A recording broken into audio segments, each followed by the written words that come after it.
Semua sahabat pucat. Di antara kalian, kata Nabi, ada satu di antara kalian nanti di akhiratnya masuk neraka, satu gigi gerahamnya saja sebesar gunung Uhud. Gempar, hafiz Quran, da'i, ikut perang dan jihad kemana-mana, tapi berakhir dengan murtad.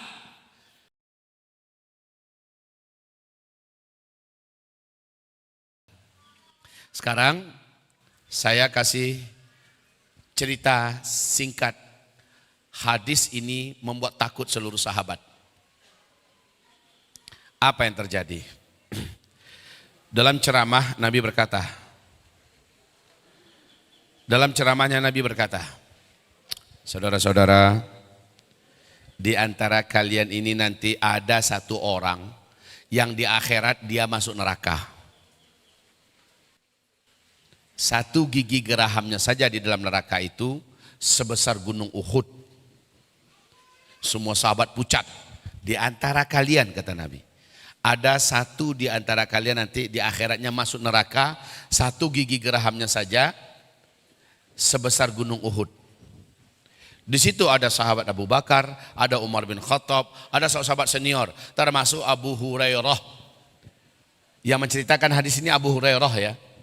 Lalu kami pun mulai mengkhawatirkan diri kami masing-masing. Siapa kira-kira di akhirat masuk neraka dan kekal dalam neraka? Cemas seluruh sahabat. Masing-masing mereka sibuk melihat diri mereka masing-masing. Jangan-jangan saya. Beda kalau orang sekarang ya, kayaknya si fulan tuh. Kayaknya si fulan itu. Kalau mereka enggak, langsung sibuk ngurus dirinya sendiri. Jangan-jangan saya, lalu masing-masing hati-hati. Betul-betul berdoa kepada Allah, jangan sampai hamba itu orangnya ya Allah. Setiap sahabat. Lalu apa kata Abu Hurairah? Saya benar-benar mengintai setiap yang meninggal di antara semua kami yang hadir. Saya praktikan betul bagaimana akhir hayatnya. Jadi Bu, penentu kita ini nasib kita di akhirat gimana? Lihat di hembusan nafas terakhir kita Bu. Imam Syafi'i berpesan, jangan kamu cepat-cepat menilai orang saat dia masih hidup. Boleh nilai orang ketika dia sudah meninggal dunia. Lihat akhir hayatnya gimana.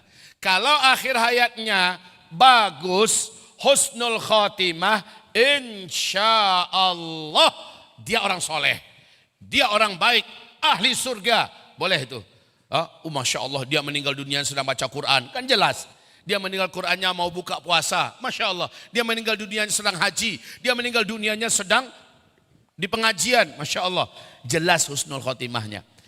Baru kita nilai orang ketika orang itu sudah meninggal. Selagi dia masih hidup, jangan buru-buru memberikan penilaian. Kamu ini soleh, taat, kayaknya kamu masuk surga deh. Ntar di surga cari-cari saya ya, dan sebagainya. Belum tentu.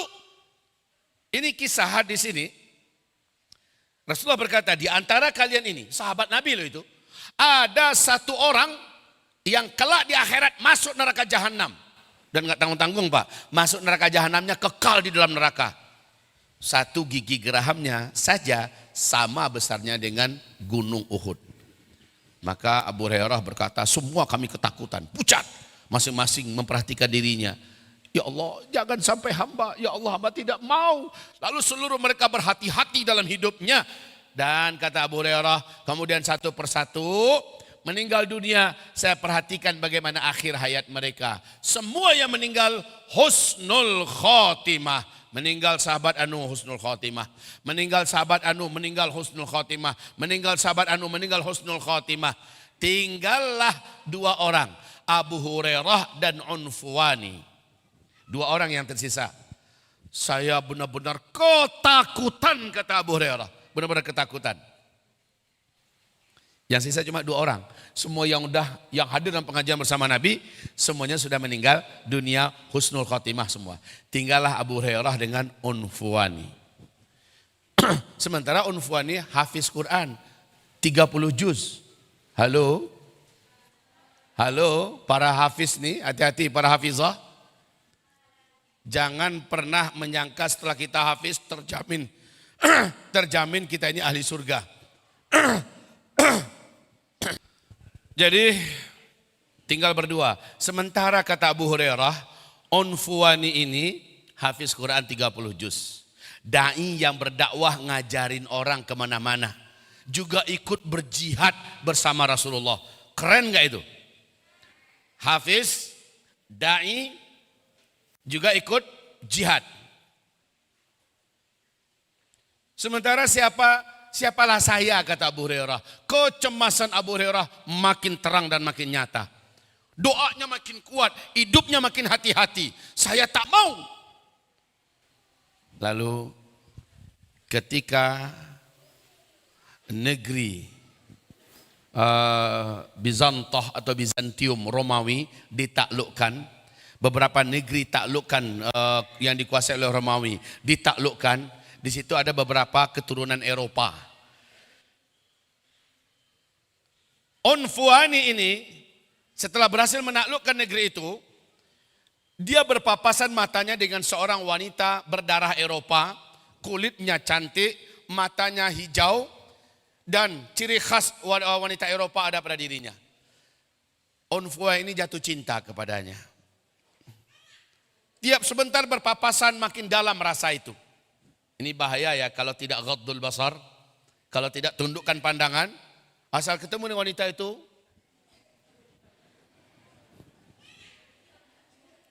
tak tahan. Tiap sebentar setan datang membawa gambarnya ke dalam memorinya. Senyumnya, tingkah lakunya, suaranya teringat-ingat terus oleh Onfuani ini. Sementara daerah itu sudah ditaklukkan oleh Islam dan kaum muslimin. Lalu dia memberanikan diri, kayaknya ini yang layak menjadi istri saya. Jadi maaf, dalam kondisi itu dia tidak timbang apa agama wanita ini. Dan sementara wanita ini gak pakai jilbab. Udah pasti ini bukan orang Islam. Apa wanitanya, agamanya, adabnya bagaimana, keluarganya bagaimana. Itu udah enggak dia lihat. Padahal dalam panduan Al-Quran, dalam panduan agama, hadis Nabi, ada tuntunan bagaimana memilih istri. Dia menampik itu semua karena nafsunya dari depan. Singkatnya dia datang, Dek, kenalan yuk. Singkatnya, maukah kamu jadi istriku? Prinsipnya saya nggak mau pacaran, pokoknya langsung to the point. Ketika ditawarkan begitu, apa kata si wanita ini? Saya tergantung pada keluarga. Biar saya tanyakan dulu keluarga saya. Oke, saya tunggu. Baik, karena wanita ini tiap sebentar ketemu, diskusi sama keluarga semua. Keluarga kafir semua, Kristen semua Pak. Habis itu, apa kata wanita saat ditanya lagi oleh Onfuani ini? Gimana Dek? Keluargamu gimana? Kata keluarga kami silahkan datang. Lamarlah. Yuhui. Senangnya Onfuani minta ampun. Ketika datang, Onfuani sudah membayangkan bahwa dia akan punya wanita yang cantik sebagai istrinya. Untuk mempercantik lagi keturunannya. Menambah kecerdasan, segala macam lah bayang-bayangan itu.